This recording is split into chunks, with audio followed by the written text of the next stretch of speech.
Chapter 15 of Short History of the Christian Church by John Fletcher Hurst. Chapter 15 The Monastic Reform. During the persecutions of the first 3 centuries, some of the Christians relapsed into paganism. A portion of these afterwards regretted their apostasy, and wished to return to the Church and be received as penitents.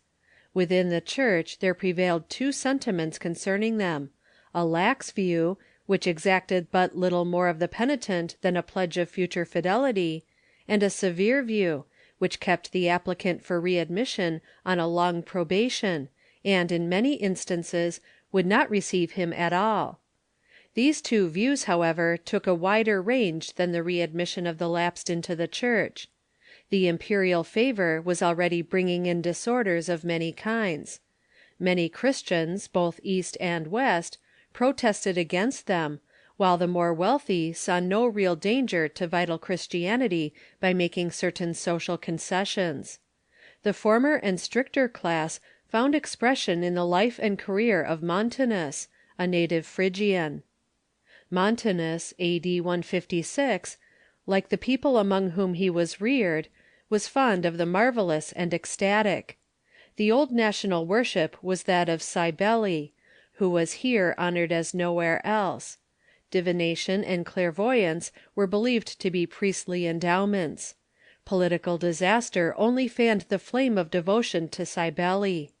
In time, Christianity made its way among the people, and here grew up some of those churches of Asia, such as Laodicea and Colossae, to which John addressed epistles.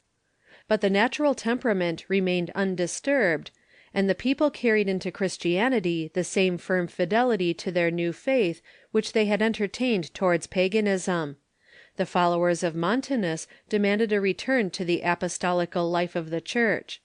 He had been a priest of Cybele, and, when he became a Christian, he was as warm for his new faith as he had been for his old one.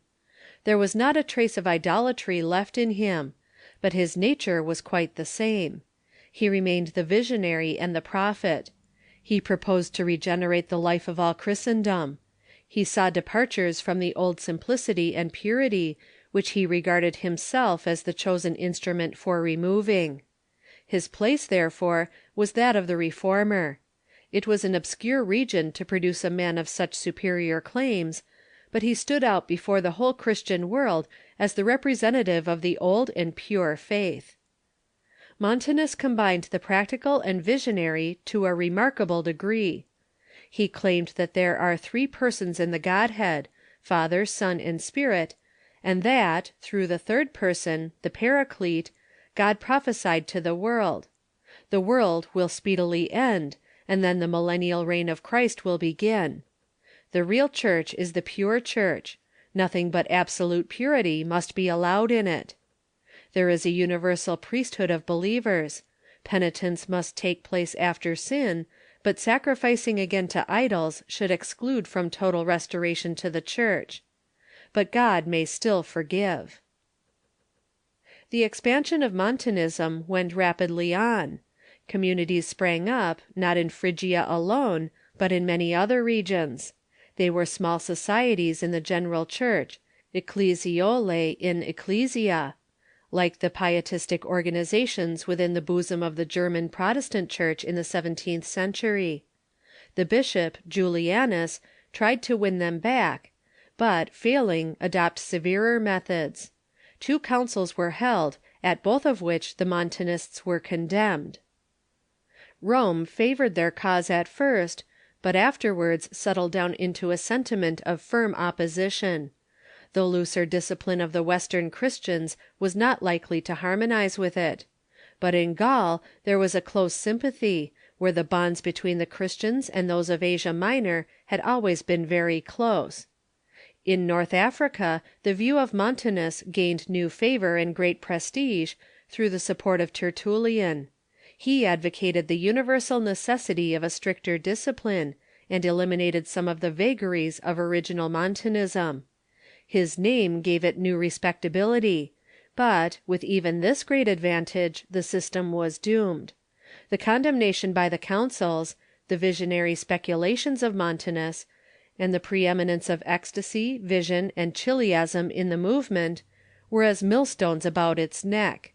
Its stronger qualities were overlooked in the vigorous warfare upon it. The episcopacy found it an inconvenient thing, as its tendency was to curtail the episcopal prerogative. Montanism was bitterly opposed to all centralization of authority. The Roman emperors opposed it everywhere. At last it disappeared, even in Phrygia, and is found only in a sect in North Africa, bearing the name Tertullianists. Justinian issued 2 edicts against Montanism, a.d. 530 to 532, after which it sank beneath the waves of more exciting questions. End of chapter 15.